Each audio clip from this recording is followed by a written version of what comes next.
মাগুরার ২৫০ শয্যা বিশিষ্ট হাসপাতালে আইসিইউ না থাকায় সংকটাপন্ন রোগীরা বিনা চিকিৎসায় মারা যাচ্ছেন।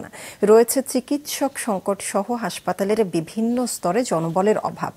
এতে ব্যাহত হচ্ছে চিকিৎসা সেবা। মাগুরার সংবাদদাতার পাঠানো তথ্য ছবি নিয়ে ডেস্ক রিপোর্ট। ২০১৭ সালে ১০০ শয্যা বিশিষ্ট মাগুরা সদর হাসপাতালকে ২৫০ শয্যায় উন্নীত করা হয়।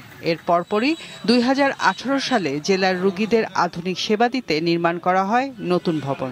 তবে উন্নত কারিগরি সুবিধা ও জনবল সংকটের কারণে সেবা থেকে বঞ্চিত হচ্ছেন জেলার রোগীরা। ভর্তি হওয়ার পরে আপনার এখানে আমাদের চাদর দেয় নাই, প্লাস হলো আপনার খুব নোংরা এবং বাথরুমে কোনো লাইট নাই। একটা মহিলা যে বাথরুমে যাবে অন্ধকারে, ওখানে যাওয়ার মতন কোনো পরিবেশ নাই। যার ক্ষমতা আছে সে একটু মোটামুটি ভালো সেবা পায়, আর নিরীহ যারা গ্রামগঞ্জের থেকে যারা আসছে, অসহায় গরিব মানুষ, এদের সেবা পাইতে প্রচুর কষ্ট হয়। করোনাকালীন পিরিয়ডের পরবর্তীতে আমাদের এখানে এই বিল্ডিং এ একটা ভার্টিক্যাল এক্সটেনশন হচ্ছে 7 তলায়, যেখানে আইসিইউ রোগীদের চিকিৎসা দেওয়ার মতো করে তৈরি করা হচ্ছে। যতটুকু সাপোর্ট দেওয়া প্রয়োজন, আমাদের সীমিত জনসংখ্যা এবং সীমিত লোকবল এবং অন্যান্য ফ্যাসিলিটিস না থাকলেও আমরা যতটুকু পারি পেশেন্টের সেবায় আমরা চেষ্টা করি। ২৫০ শয্যা বিশিষ্ট হাসপাতালে প্রতিদিন ৫০০ থেকে ৬০০ রোগী সেবা নিতে আসলেও প্রয়োজনীয় চিকিৎসকের অভাবে সেবা দিতে হিমশিম খেতে হচ্ছে। ২৫০ শয্যা বিশিষ্ট হাসপাতাল মাগুরাতে এমনিতেই পর্যাপ্ত জনবল সংকট রয়েছে। আমাদের ডাক্তার, নার্স এবং তৃতীয় চতুর্থ শ্রেণীর যে ক্লিনার বা অন্যান্য স্টাফরা রয়েছে সেটা নিতান্তই কম। জেলার একমাত্র সরকারি হাসপাতালে নেই সিসিইউ ও আইসিইউ।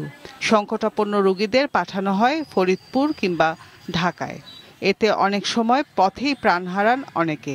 যদি আইসিইউ এবং সিসিইউ এর পর্যাপ্ত সেটআপ এবং লজিস্টিক সাপোর্ট এবং জনবল পাওয়া যায়, সেই ক্ষেত্রে হয়তো বা চালু করা সম্ভব হবে। এলাকায় যেহেতু একমাত্র বড় হসপিটাল, এখানে সবারই ন্যায্য দাবি হচ্ছে যে এখানে আইসিইউ, সিসিইউ এবং ডায়ালাইসিস ইউনিট থাকুক। তো সরকারের আন্তরিক প্রচেষ্টায় আমাদের ডায়ালাইসিস ইউনিটটি এটি নিচতলায় পুরাতন ভবনের এটি তৈরি করা হয়েছে, কিন্তু এখানেও লজিস্টিক সাপোর্ট প্লাস অন্যান্য যে ম্যানপাওয়ার এখানে আমাদের নেই চালু করার মতো। সংকটাপন্ন রোগীদের জন্য ২৫০ সদর হাসপাতালে দ্রুত আইসিইউ ও সিসিইউ নির্মাণ এবং প্রয়োজনীয় জনবল নিয়োগ দিয়ে উন্নত চিকিৎসা সেবা নিশ্চিত করার দাবি মাগুরাবাসীর। রওশন জাহান মিষ্টি, মাছরাঙা নিউজ ডেস্ক।